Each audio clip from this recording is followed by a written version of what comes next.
Olá! E não é que às vezes a gente precisa acender a vela para mais de um santo para ter chance de um futuro melhor? Chefe dos tecleiteiros, venha pra minha sala imediatamente. Vamos logo, seu idiota, eu não tenho o dia inteiro.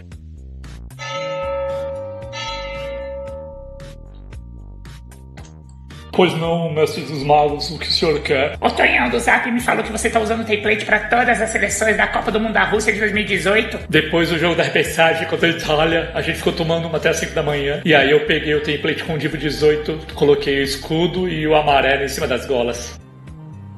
E você pensou que era fácil descobrir? Me desculpe pelo vacilo, mago.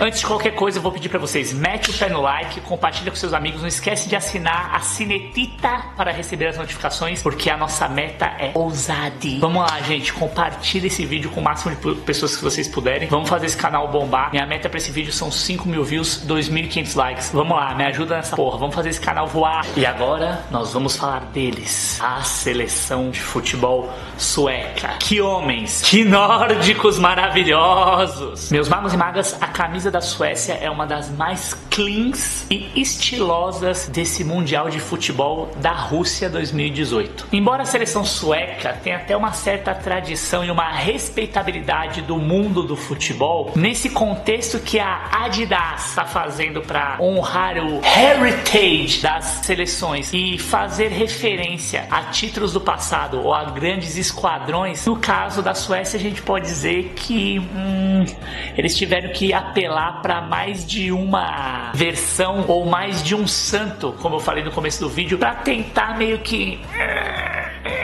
equilibrar as forças nessa disputa pelo apogeu do futebol do mundo. Embora a seleção sueca tenha tido ao longo da sua história, principalmente no final dos anos 80, início dos 90 e meado dos anos 90, seleções boas, não dá pra gente, ao contrário da Colômbia, por exemplo, que acabou povoando o imaginário do futebol por outros fatores que não só o resultado em si de sucesso e ganhar títulos, mas sim um futebol vistoso, ter tido um grande desempenho contra uma Argentina e ter ganhado os caras de 5-0, não dá pra gente pontuar na história da seleção sueca um grande feito, a não ser, sei lá, a conquista das Olimpíadas de 48 ainda, mas enfim, muito pouco nesse sentido. Eles sempre endurecem, são conhecidos por um jogo pragmático, como por exemplo fizeram agora contra a Alemanha e tomaram uma virada meio que bizarra no final do jogo, nessa Copa de 2018, mas enfim, a gente não consegue ter um esquadrão, olha só, esse time foi maravilhoso, até porque a habilidade, vamos combinar, não é muito lá uma coisa que tá atrelada a cultura dos suecos, mas muito mais um jogo pragmático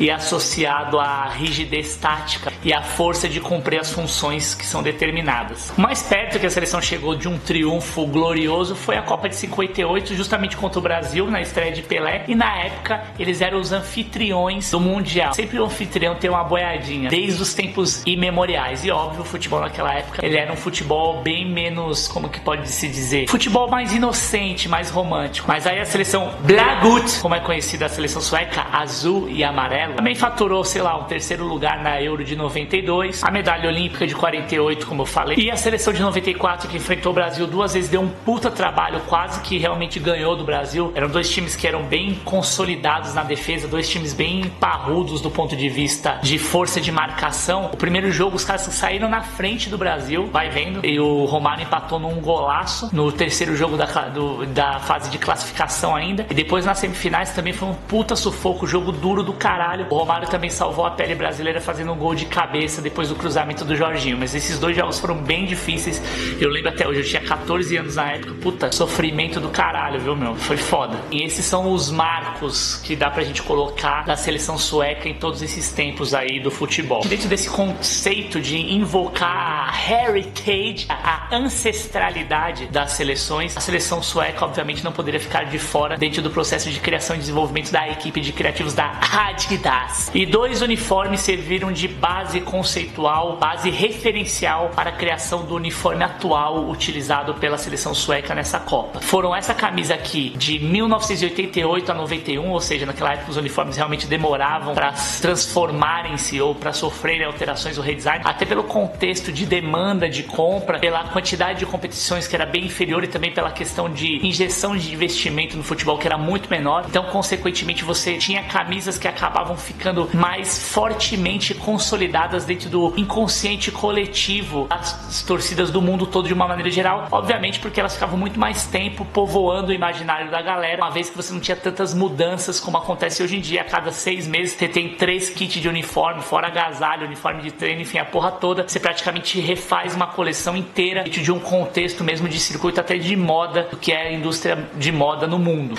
E aí tem esse uniforme que veio de 88, esse aqui, que tem essa padronagem, e o uniforme de 92, onde a seleção realmente conseguiu performar bem, mas já estava dentro daquele conceito utilizado pelas marcas do ultra logo. Quem não se lembra desse período que foi meio bizarro mesmo? As marcas, por estarem nesse processo de revolução têxtil e de novas tecnologias, começavam a experimentar, mas às vezes experimentar do jeito errado. Explodiam os logotipos no meio do uniforme, criando algumas coisas bizarras. A Reebok era o zero em vezeiro em fazer isso. Lembro até de uma propaganda do Zé Elias que tinha, que era um R gigante, que era o logo da Reebok na época, antes de mudar para esse triângulo. E a Adidas acabou entrando na brincadeira, e essa versão da camisa sueca realmente bizarra, essas 3 listas aqui, mas enfim, foi uma camisa que ficou meio que marcada por uma boa performance que a seleção teve naquele período. E ainda sobre a camisa referencial número 1, essa de 88, claramente essa padronagem, esse uso desses blocos aqui, eu até tentei pesquisar para ver se tinha algum significado, alguma alusão a algum edifício famoso, algum monumento histórico, mas não, era só meio que uma padronagem mesmo de termofusão para realmente marcar o período e distinguir o uniforme, ao invés de se utilizar efetivamente somente uma camisa amarela limpa, como era muito comum nos anos 80, 70, enfim, nas décadas anteriores, o processo ou o lançamento dessa camisa. Esse design, essa camisa, se ela não é ultra clean, como se convencionou usar e como o design sueco também é, princípios racionalistas, todos os elementos têm que ter algum significado, ou um sentido de ordem, ou um conceito por detrás. Nesse caso especificamente não, é meio que para marcar o período, e também serviu de base de experimentação para os criativos da época da fabricante alemã. É que obviamente você vendo a camisa dentro desse princípio aqui, numa tela, com um recorte, com iluminação adequada, parece até que é muito mais evidenciado o destaque da padronagem do que efetivamente é quando se está jogando dentro de campo. Mas por essa foto aqui dá para perceber que a padronagem é até bem sutil, dependendo da condição de luminosidade e até de distância que você tá do campo, você percebe bem de leve esse detalhe que dá uma característica, né, uma identidade própria pro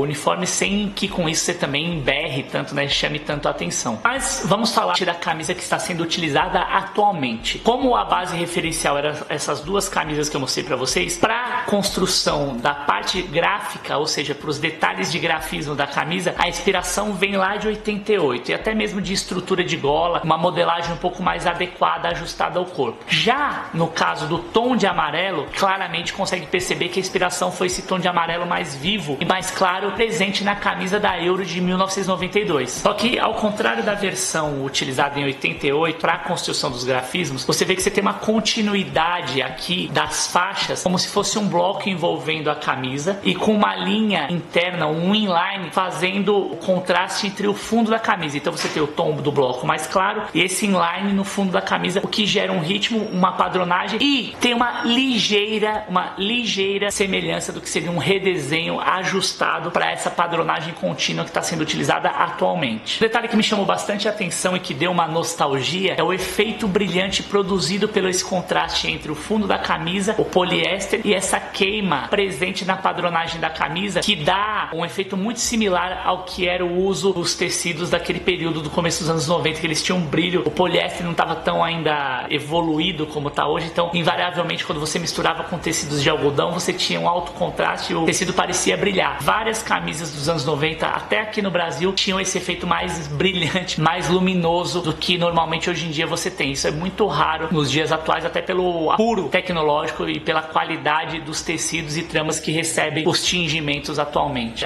O desenho do escudo da Federação Sueca de Futebol também está muito mais bem resolvido, está mais legível. Eles tiraram o detalhe que tinha em vermelho do friso aqui, desses grafismos que remetem aos movimentos de navegação, fazem parte do contexto da cultura cultura sueca, os grandes navegadores, a maneira como eles conquistaram os mares. Isso está presente dentro das insígnias, dos símbolos que eles possuem. Então eles tiraram esse mar vermelho aqui do lado e deixaram só monocromático. O fato dessa monocromia e do desenho estar mais encorpado, os outlines e as estruturas também ajudam a você ter uma melhor legibilidade. E o desenho do escudo também é muito bacana, muito bem resolvido, muito bonito e remete claramente ao que seria a cultura local. O formato de modelagem também estrutural não tem lá grandes diferenças em relação aos demais kits, vem de uma base de template, ou seja, a estrutura de modelagem das camisas é muito semelhante, e aí talvez seja o único pecado de uma maneira geral. A consistência de redesign e de homenagem está muito bacana em todos os uniformes, mas o fato deles serem todos muito parecidos, muito iguais, eu acho que descaracteriza um pouco a questão identitária de cada uma das seleções, mas isso obviamente é uma opinião minha. E aí você fica mais restrito ao que?